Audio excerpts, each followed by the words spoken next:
можно на живот переворачиваться. Ой, как хорошо.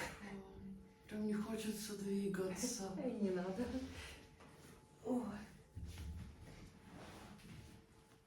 А вот скажите, на каждом человеке по-разному шаги? Абсолютно. И мне даже Руки показалось, что вытягиваем. Ага, вдоль тела. у меня одна нога звонче, чем Да, другая. да, да, было такое дело. Здесь. Что у всех по-разному. Нормально? Не сильно тяжело, они разные. Нет, все хорошо. Так как бывают некоторые блоки, естественно, оно бывает, что где-то, да,